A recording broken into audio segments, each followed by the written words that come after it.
Hola queridas amigas y amigos, una vez más en este su programa comentando sobre música y artes y hoy es un día muy especial porque hablaremos sobre uno de los compositores más importantes en la literatura musical, quizá conocido como el genio más grande y no nada más por la manera en que componía, sino también las peculiaridades de su personalidad y lo que dejó en el mundo. Acompáñenos para descubrir quién es este increíble personaje. Este gran compositor y también ejecutante es considerado como uno de los más grandes compositores de todos los tiempos. Compuso una obra original y poderosa que abarcó géneros tan distintos como la ópera bufa, la música sacra y las sinfonías. Estamos nada más y nada menos que hablando de este grandísimo genio vienés, Johann Chrysostomos Wolfgangus Theophilus Mozart, más conocido en el argot musical, o así por lo menos firmaba, de Wolfgang Amadeus Mozart. ¿Qué decir de Mozart? ¿Qué hablar de Mozart si ya todo realmente sabemos? Pero indagaremos un poquito más para ver y escudriñar en esta plática.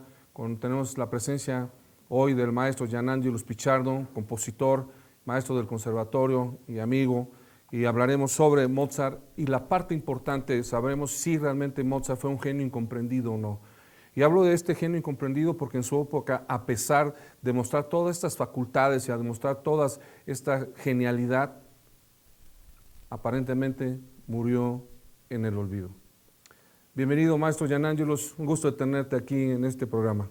Muchísimas gracias por la invitación, con el gusto de estar con la amable audiencia para platicar sobre este gran compositor que nos dejó un legado importantísimo.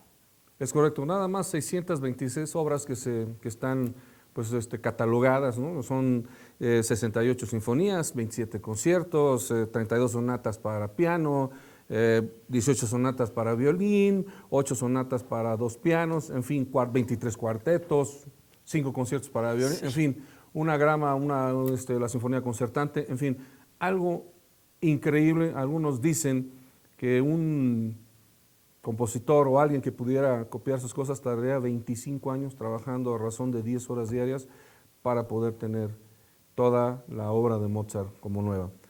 Pero hablando específicamente, todos sabemos la genialidad de Mozart, que a los 3 años ya empezaba a ver a su hermana Nannerl, que es la que daba clases de música, que era 5 años más grande que él.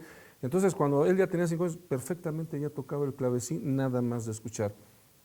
Maestro, desde todo lo que sabemos, ¿realmente Mozart es esta genialidad o son de esas cosas raras en la vida? Haydn dijo que en 100 años no se volvería a ver una cosa de estas. ¿Qué representa Mozart para la música? Yo creo que es muy atinado el comentario de Haydn, porque hay que recordar que Haydn, además de ser su maestro, tenían la práctica de improvisar juntos muchas veces. Y esto es importante porque se llegó a tal maestría, y yo quiero recalcar en la genialidad se trabajó. Pasó 7 años estudiando con Giovanni Battista Martini, un teórico importantísimo de esa época, armonía y contrapunto, lo cual nos dice que efectivamente ya era una persona dotada con una creatividad y también con una curiosidad que desde niño comenzó a ir desarrollando gracias a su padre. Pero no dejó de estudiar nunca.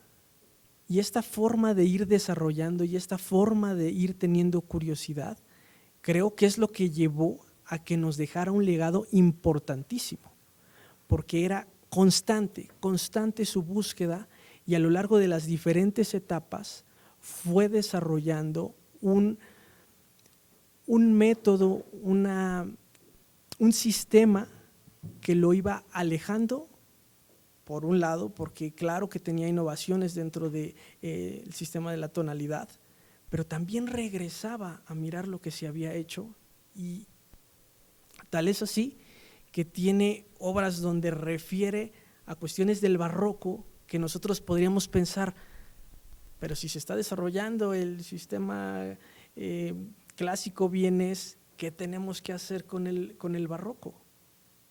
Era un compositor que constantemente trataba de irse renovando, tanto mirando hacia adelante, hacia el futuro, mirando lo que hacían los demás compositores y mirando también hacia el pasado, mirando también su tradición, no como una losa, no como un peso, sino también para continuar aprendiendo y seguir fortaleciendo ya la genialidad que de por sí traía. Recordemos que Mozart muestra estas grandes capacidades desde niño y el padre se da cuenta de la velocidad con la que aprendía y con la naturalidad que lo hacía. Inclusive empezó a hacer giras con su hermana y él, y eran catalogadas como niños prodigios, y se les empezaron a abrir muchas puertas en todo lo que era pues, los castillos de los duques, la gente que podía pagar a los niños prodigios. En esa época hubo un boom increíble en todo lo que fue la Europa por llevar niños prodigios a tocar a esas casas de los príncipes, de los reyes. Pero no todo fue miel sobre hojuelas en el caso de Mozart y de su hermana. El papá, que era también un fantástico músico, ¿no?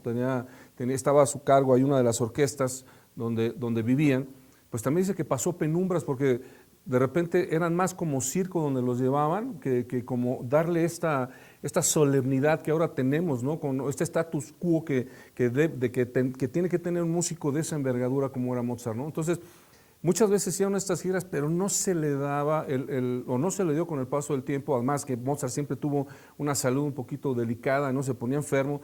Obviamente los lugares donde se transitaban, pues los caminos no eran tan buenos como quizá los tenemos ahora, sino pues habría que ir en carreta y habría que ir en otras cosas, pero tampoco en muchos lugares como que llegaba la primera vez, era el boom, y una segunda vez se olvidaba, volvía a regresar y ya no pasaba nada, no tenía este mismo impacto, ¿no?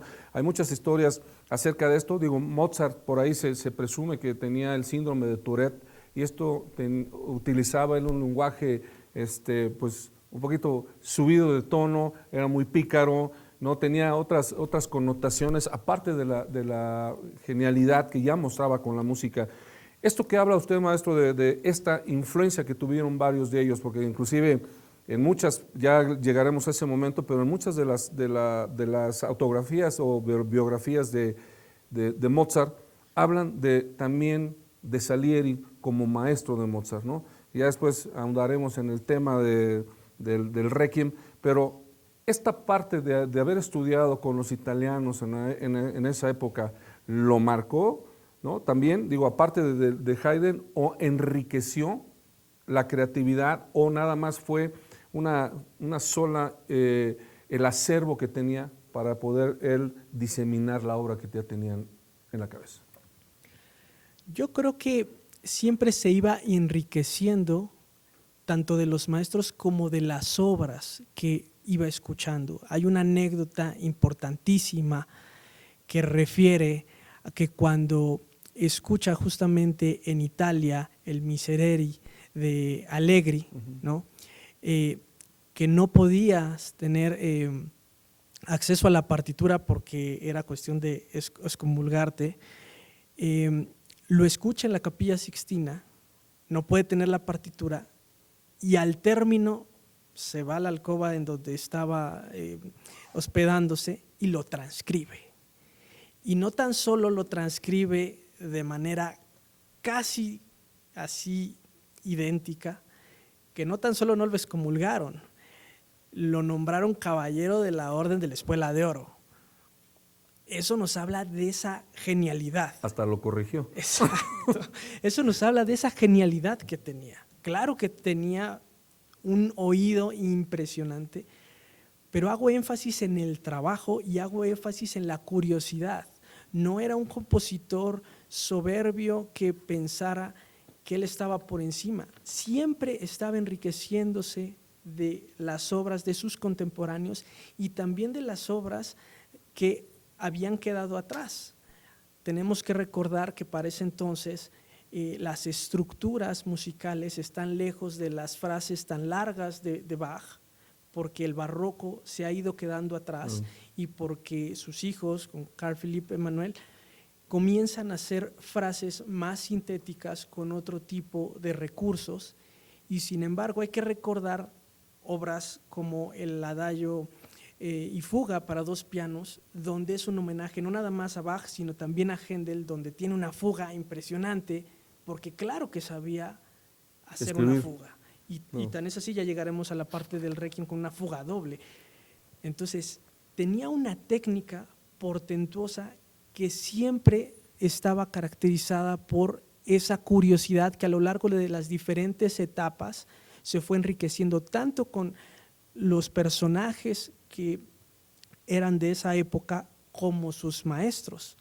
Haydn fue importantísimo, aunque hay muchas diferencias con respecto a la forma en cómo componía Haydn y la forma en cómo componía Mozart, pero se encuentran muchas particularidades que a mí me gusta mucho, como menciona el teórico Charles Rosen, uno de los teóricos más importantes sobre el estilo clásico vienés, sobre estas pequeñas diferencias, pero también influencias sobre su música. Okay. Hablando de estas influencias, sabemos que Mozart escribió cositas desde niño. A los 8 años hace su primera sinfonía, ¿no? A los 14 ya tiene completa su primera ópera. O sea, es un desarrollo brutal en tan poco tiempo, ¿no? Sabemos que desde los 8 a los 19 años, pues hizo 33 sinfonías. Desde el punto de vista de la composición, maestro, ¿cuáles fueron, digamos, los aciertos o las características importantes que Mozart dio a este periodo llamado clásico? Hablaba de la influencia con Haydn, que también es otro de los grandes dentro del clasicismo. De hecho, en este libro que a mí me gusta referir mucho de Charles Rosen, le dedica un capítulo a Haydn, uno a Mozart y uno a Beethoven, como los tres grandes. Obviamente Beethoven el último grande dentro de este periodo, que tiene una transición hacia el romanticismo, como ya sabemos, pero también le tocó esta parte del estilo clásico vienés. Refiero a esta parte de Haydn porque ya usted comentaba sobre las óperas. Mozart tuvo mayor impacto, tuvo mayor desarrollo donde no lo tuvo Haydn, sí, que son en las óperas y en los conciertos. Y sobre la cuestión composicional, la maestría de Mozart está en ese equilibrio maravilloso que tiene con respecto al material, que podría comenzar con una introducción cromática como el cuarteto de cuerdas en do mayor, si mal no recuerdo es el 465, que es el 465, maravilloso esa introducción cromática donde no aparece el acorde en do mayor. A veces se cree que es muy estricto el sistema tonal, no es estricto y además contaba con una libertad que los compositores podían ir utilizando. Simplemente era un sistema que se estaba explorando para ese momento. Pero retomo, esta introducción donde es cromática y donde uno pensaría, pues el cromatismo me sugiere una inestabilidad, siempre está girando en torno a esa tónica que cuando regresa nos hace un cierre perfecto para ahora sí comenzar la obra, y después va a retomar ciertos pasajes sobre eso. Una economía de medios que lograba tener una unidad maravillosa que no es que Haydn no la tuviera, pero en ocasiones Haydn no asentaba de esta manera la tonalidad, era un poco más inestable y dejaba esta parte de cromatismo mucho más hacia la parte del desarrollo que Mozart podía tomar desde el inicio y lograba establecerlo y sujetar también la atención del espectador. Una parte cromática que uno dijera, ¿y esto para dónde va? Aterriza y comienza a desarrollar. Una economía de medios, simetrías interesantísimas con respecto a esas frases que poco a poco parece que nos las va dibujando, además de un lirismo que tenía, esto evidentemente por toda la cuestión de desarrollo de la ópera, pero qué manera de hacer una frase que podemos recordar siempre cuando escuchamos un tema o una pieza de Mozart? Pues ya ven todas estas cosas que conformaron estas peculiaridades, estas visitas que hizo Mozart. Pero aún con todo eso, a la edad de 15, 14 años, pues no tenía este sello de famoso. Lo conocían por estos destellos, ¿no?, que hacía. Quizá parte de su personalidad no le dio para eso, ¿no? Un genio en toda la expresión de la palabra, pero en su vida personal totalmente en otro concepto, en otra idea, ¿no? Decían que él era muy juguetón, que siempre estaba sonriente, que era muy pues chistoso, ¿no? Buscaba todas estas partes. Lo que no se sabe realmente, porque no consta, según estudios y cartas, se han hecho análisis de eso, pero es que padecía, han dicho que como 20 y tantas enfermedades mentales pudo llegar a padecer Mozart, por eso también esta inestabilidad, pero no podíamos concebir quizá esta inestabilidad con la genialidad para componer esto, ¿no? Hay pues como una frase importante que recuerdo haber escuchado hace muchos años, que decían que la música de Beethoven bajó del cielo. Digo, la música de Beethoven subió al cielo y la música de Mozart bajó del cielo, porque hasta en los manuscritos, ¿no?, pues no hay errores, no hay nada. O sea, el tipo se sentaba y así, yo creo que primero tenía concebido aquí lo que acababa, lo que quería hacer, y se sentaba y a ponerlo. O sea, no había nada que hacer. O sea, me refiero pues, híjoles, no, me parece que esto no, lo voy a revisar, ¿no? Háblenos un poquito de este proceso, ¿no?, de escribir una obra. Llega así, como él lo tenía, o realmente dice uno, híjole, hoy hice 20 compases y no, o sea, si no, porque está la historia de que Don Giovanni, una de las óperas por excelencia, la compuso en una mañana, ¿no? O sea, algo increíble e impresionante. Sí, por eso es que refería a la parte de la maestría.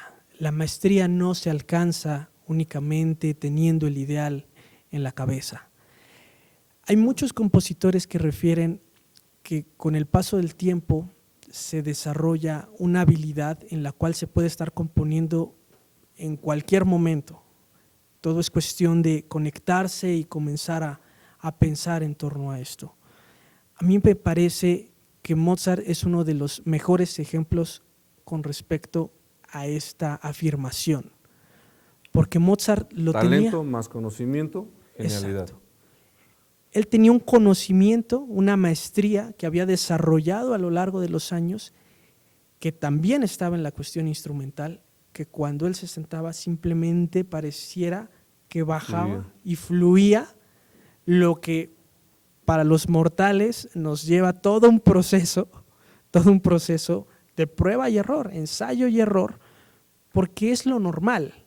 Lo normal es que en esta transferencia, si bien podemos tener muy claras las cuestiones teóricas, la cuestión de inspiración es ahí donde él prácticamente tenía un acceso libre, ¿no? Pareciera que tenía carretera libre como para lo que estuviera pensando escribirlo, y de esta manera es que podemos entender esta genialidad de por qué es que tuvo este legado tan amplio que, como usted afirma, tendría que llevarle años y años a alguien que, si bien puede tener la maestría y la técnica, esta otra parte de genialidad creo que está conectada directamente con la transferencia musical de lo que se está pensando y de qué manera es que puede simplemente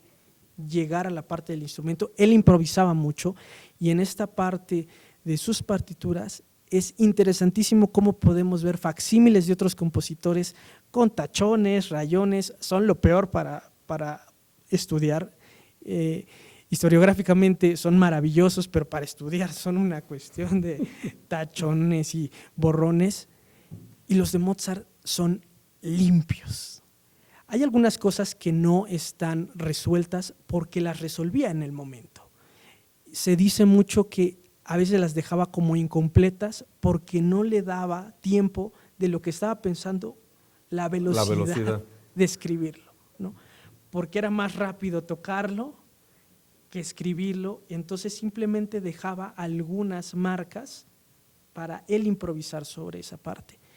Y sin embargo está la otra parte del personaje, que es lo que nos está comentando. Se comenta mucho que estos viajes que él tuvo también mermaban su salud, porque eran a veces giras de 3 años donde no las disfrutaba del todo, donde tenía una parte agridulce porque no siempre le iba bien.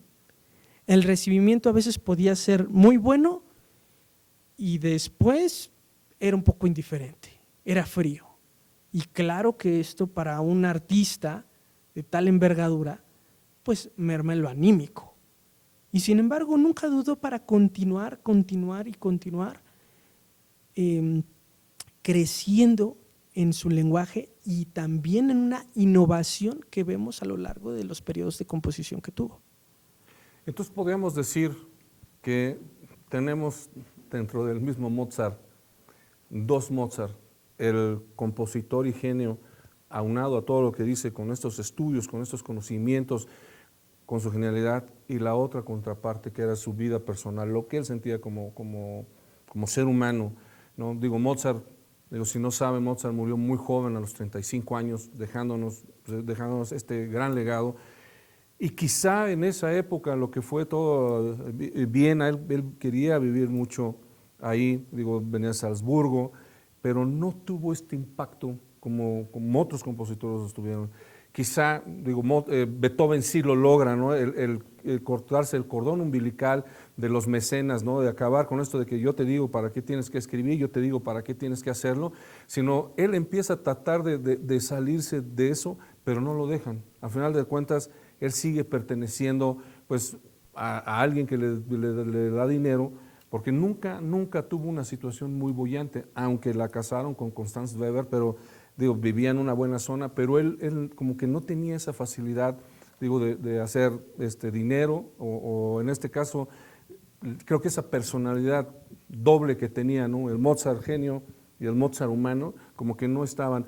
Yo creo que todos los compositores tienen esta dualidad, que sin una, pues la otra no existiría, ¿no? Inclusive alguna vez le preguntaron a Giacomo Rossini que quién era el más grande compositor, ¿no? Y Rossini dijo, pues, sin duda Ludwig van Beethoven, ¿no? Hasta que acaba de pasar estos 250 aniversario, y le preguntaron, ¿y Mozart?